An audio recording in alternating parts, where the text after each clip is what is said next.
Today we visit ancient Sybaris and Thurii, a place where the father of history, Herodotus, once lived. Join us as we follow in the footsteps of Hannibal, as well as Spartacus. Salve, guys! From ancient Sybaris, later ancient Thurii, a somewhat forgotten ruin off the side of a road here in Calabria.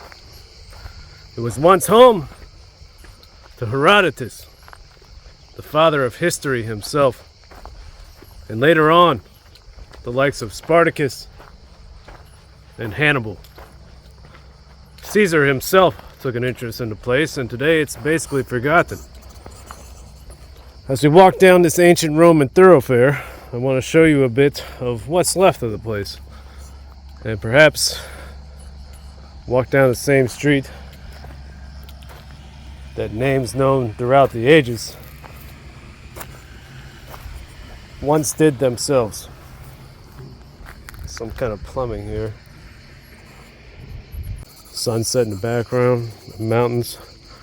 Now, the place used to be a port city, which became very rich in its original founding by the Greeks, the ancient Greeks. In 720 BC, the place was founded. It flourished for about 300 years until everybody was just too drunk and warring with their neighbors. And supposedly it had vino ducts, which were delivering wine instead of water. So that would explain the downfall of the city. Now here you can see evidence of what might possibly be one of those ancient Sybaris vino ducts. I kind of doubt it.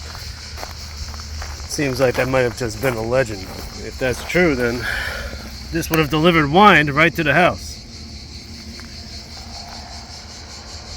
Would have been a hell of a party.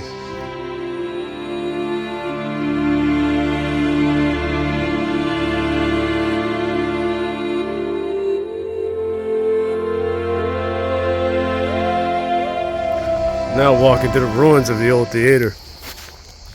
Now back in the day, Greek and Roman plays were meant to be viewed only once. So if you missed it, you were fucked. And right here is where some of those plays would have been watched by the likes of Herodotus. And I doubt Spartacus or Hannibal watched the plays here, but Herodotus lived here. So there's a great chance that he was here at this theater and perhaps gave some historical accounts right here on this very stage.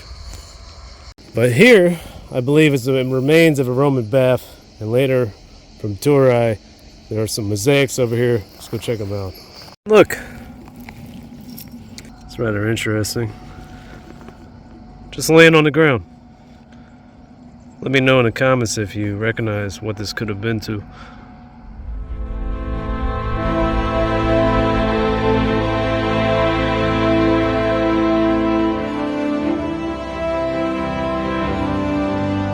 Here is the remains of a temple and bath complex that was probably attributed to the Romans.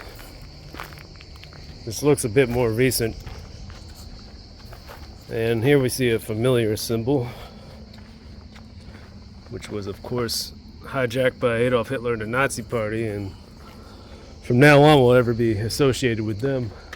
But obviously the swastika is an ancient symbol that for thousands of years before Hitler had meaning. Now these towers or columns look Corinthian to me, so there's some controversy over if this is actually ancient Thurii, but this whole area here looks Roman.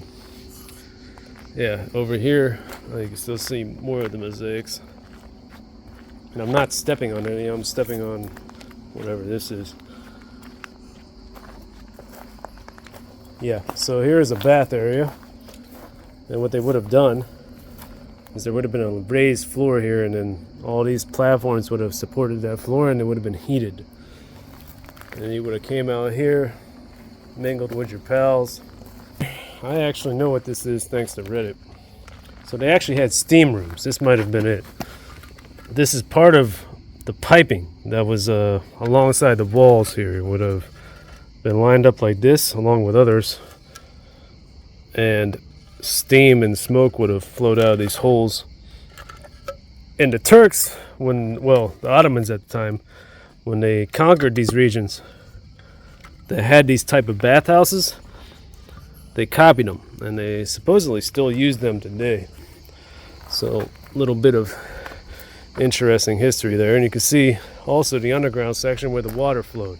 Now they call Herodotus the father of history because he was the first one to basically just actually research what he was writing about and write first-hand accounts and not just make shit up like a lot of the prehistorians before him kind of did. You know, we have ancient legends and things, and we had kind of pieced together what they wrote, but a lot of Herodotus' stuff has been, for the most part, confirmed. So he is given the moniker the father of history. So somewhere in this city is possibly where he died. We might have already passed it, or we might have already been in the house. Well, who knows at this point? It's just impossible to tell where he might have lived. But yeah, these columns to me look Corinthian. I welcome comments and criticism, but to me that more so proves that this is probably Thurii, because later on this became a Roman settlement, and this looks Roman to me. But none of this is confirmed. They still argue about if this is Thurii or not, but at least this section seems to me Roman. Well, it's always interesting to be able to walk the same roads and perhaps the same houses that immortal names once did. Herodotus, Spartacus, Hannibal, and perhaps even Julius Caesar himself. Sounds corny, but to me, it means a lot. It's hard to describe the feeling you get when you're in a place like this. You can see for the most part there's nobody here. I appreciate you guys watching as always. Grazie mille, and until next one. Arrivederci.